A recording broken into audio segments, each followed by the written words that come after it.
তোমাদের সকলকে আমার ইউটিউব চ্যানেলে স্বাগত।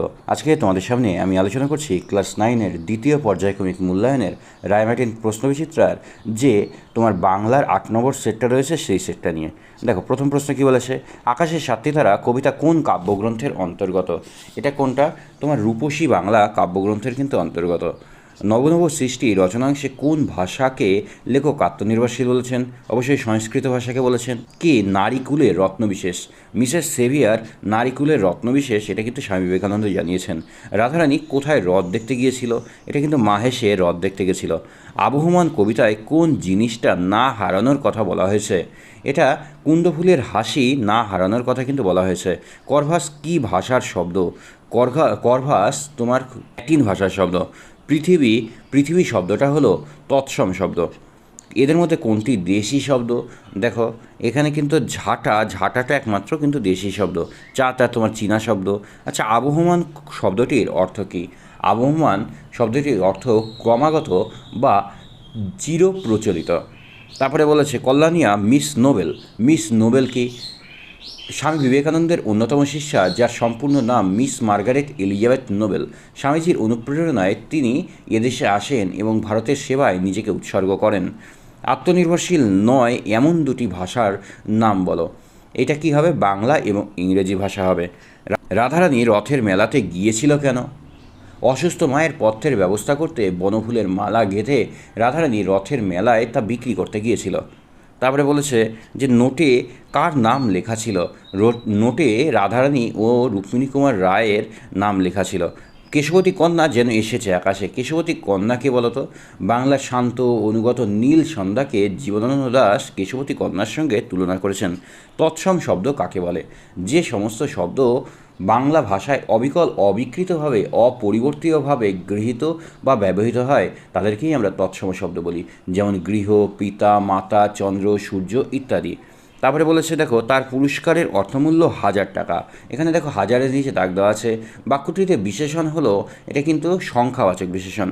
আচ্ছা, 1000টা একটা সংখ্যা, তাই সংখ্যাবাচক বিশেষণ। বিদেশি শব্দ কাকে বলে? ভারতবর্ষের বাইরে দেশগুলি থেকে বিভিন্ন ভাষার শব্দ বাংলা ভাষায় প্রবেশ করেছে, তাদের সকলকেই বিদেশি শব্দ বলে। যেমন আদালত একটা আরবি শব্দ। সকলেই তার প্রশংসা করলো। বাক্যটিতে সর্বনাম কোন সর্বনাম ব্যবহার করা হয়েছে? সকলের নিচে দাগ দেওয়া আছে। সকল অর্থাৎ কি? সমষ্টি। আচ্ছা, সমষ্টিবাচক বিশেষণ। মেয়েটি পরীক্ষায় প্রথম স্থান পেয়েছে। প্রথম, ফার্স্ট হয়েছে, এটা কিন্তু পূর্ণ করেছে সে, পূরণবাচক বিশেষণ। তিনের কি প্রশ্নটা বলেছে দেখো, কে এইখানে হারিয়ে গিয়েও আবার ফিরে আসে? বক্তা কে, তিনি কিভাবে হারিয়ে যাওয়ার কথা এখানে বলেছেন, আর কে হারিয়ে গিয়েছিল, তখন সে আবার কোথায় ফিরে আসে? চলো, এটা আমি পিডিএফ বানিয়েছি, পিডিএফ থেকে দেখি। কে এইখানে হারিয়ে গিয়েও আবার ফিরে আসে? বক্তাকে, তিনি কার হারিয়ে যাওয়ার কথা এখানে বলেছেন? দেখো, সে কোথায় হারিয়ে গিয়েছিল, আবার সে কোথায় আবার সে ফিরে আসে? অন্ধকার বারান্দা কাব্যগ্রন্থের অন্তর্গত আবহমান কবিতায় উপরোক্ত চরণটি বক্তা স্বয়ং নীরেন্দ্রনাথ চক্রবর্তীর প্রশ্নহিত চরণ থেকে গ্রাম বাংলার প্রকৃত লগ্ন মানুষ সের বাংলাদেশে হারিয়ে যাওয়ার কথা কিন্তু বলেছেন। সে কোথায় হারিয়ে গিয়েছিল বলতো?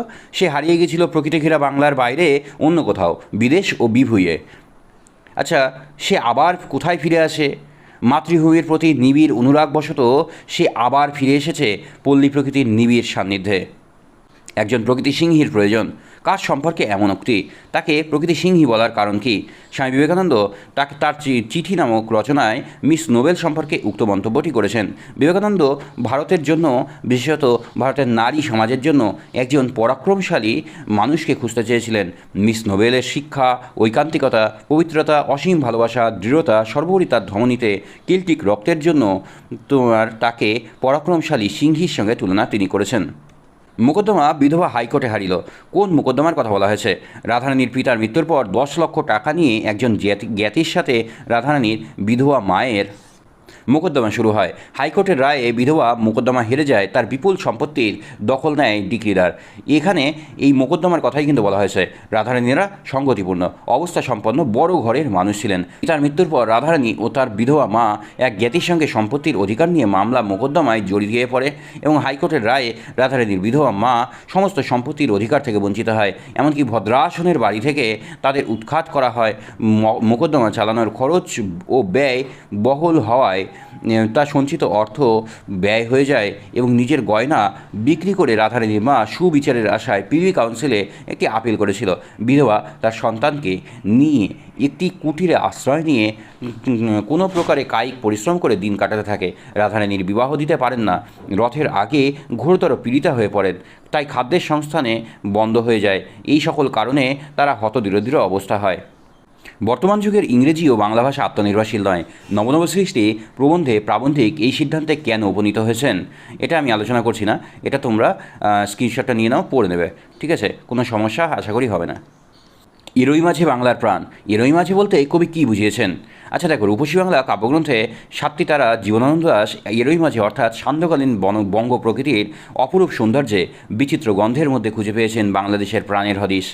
অস্তগামী সূর্যের রক্তিম আলোয় রাতের অন্ধকারে ডুবতে থাকা কামরাঙা লাল মেঘের বন্ধে কিন্তু বাংলার নীল সন্ধ্যার মোহময় আবেশ, নরম ধানে কলমির ঘ্রাণে কিংবা হাঁসের পালক স্বর ও পুকুরের জল চাঁদা সরপুটিদের মৃদু ঘানে, কিশোরীর চাল ধোয়া ভিজে হাটের স্পর্শে, কিশোরীর দলা মুথা ঘাস কিংবা পাকা বটফলের ব্যথিত গন্ধের ক্লান্ত নীরবতায় কবি উপলব্ধি করেন বাংলার প্রাণের স্পন্দন।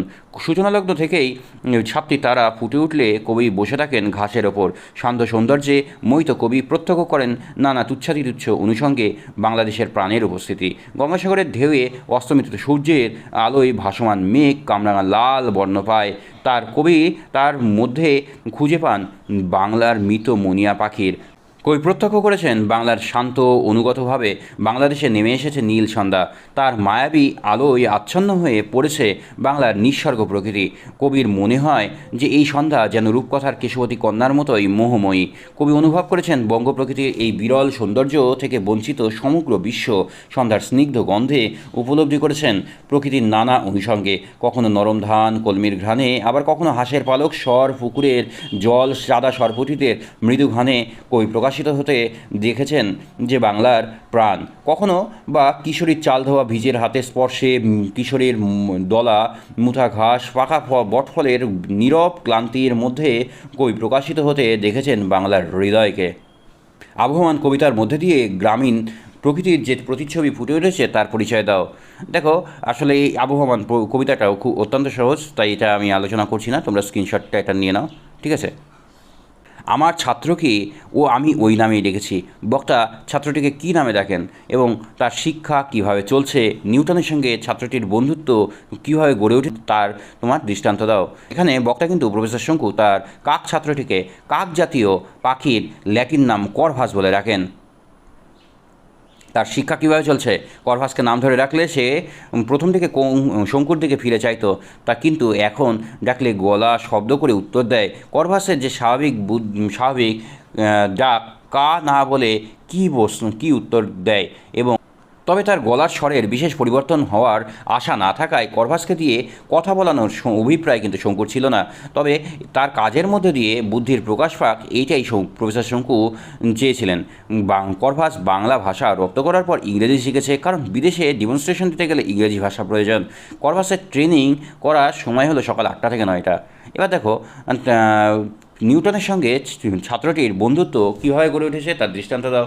প্রথমে শঙ্কু কিন্তু নিউটনের পাখি সম্পর্কে অপছন্দকে গুরুত্ব দিয়ে পাখি নিয়ে গবেষণা কিন্তু করেনি। নিউটনকে বলতো বিড়াল কিন্তু কখনোই পাখি পছন্দ করতো না, সেই জন্য কিন্তু পাখি নিয়ে গবেষণা করেনি। কিন্তু বয়স বাড়ার সঙ্গে সঙ্গে পাখি সম্পর্কেও উদাসীন হয়ে গেছে। করভাসের দিব্যি মেনে নিয়েছে শঙ্কুর মনে হয়। একদিন দুপুরে সদ্য একটা কাটা মাছের টুকরো ঠোঁটে নিয়ে করভাস সেটা ফেলেছিল চেয়ারের পাশে কুণ্ডলি পাকিয়ে বসে থাকা নিউটনের সামনে। এই ঘটনা প্রত্যক্ষ করে শঙ্কুর মনে হয়েছিল করভাস ও নিউটনের সম্পর্ক বন্ধুত্বে পরিণত হয়েছে। এবার দেখো, শেষে যে পরে যে প্রশ্নটা রয়েছে, আমি বিশ্বের শ্রেষ্ঠ জাদুঘর বক্তাকে এবং নিজের আভিজাত্য প্রকাশে কি উল্লেখ করেছেন। বক্তা কিন্তু চিলিয়ান জাদুঘর আর্গাস নিজের আভিজাত্যের প্রকাশে উদ্দেশ্যে তোমার শঙ্কুর কাছে বলেছিলেন যে সে বিশ্বের সেরা জাদুঘর। আমেরিকার প্রতিটি শহরে প্রত্যেকটি জনপ্রিয় লোক তাকে চেনে। আগামী মাসে সে পৃথিবী ভ্রমণে বের হবে। Rome, Madrid, Paris, London, Athens, Stockholm, Tokyo, Hong Kong প্রভৃতি দেশে সে যাবে। তার ক্ষমতা সারা বিশ্বে স্বীকৃত হবে। সে শঙ্কুর কাছে নিজেকে ক্রোড়পতি বলে দাবি করে। সে আরও জানায় যে শহরের পূর্ব প্রান্তে তার 50 কামরা বিশিষ্ট একটি প্রাসাদ রয়েছে, তার বাড়িতে 26 জন চাকর রয়েছে, 4টে ক্যাডিলাক গাড়ি রয়েছে। সে খরচের তোয়াক্কা করে না বলেই শঙ্কুর করভাস নামক পাখিটি কিনতে 10,000 এসপুরো পর্যন্ত সে দিতে রাজি হয়। আচ্ছা, শেষে যে সারাংশটা রয়েছে সেটা তোমরা একটু দেখে নেবে। আর তোমাদের যদি ভিডিওটা ভালো লাগে তাহলে অবশ্যই লাইক, শেয়ার এবং সাবস্ক্রাইব করো। বন্ধুদের মধ্যে বেশি থেকে বেশি পরিমাণে শেয়ার করো। ধন্যবাদ সকলকে।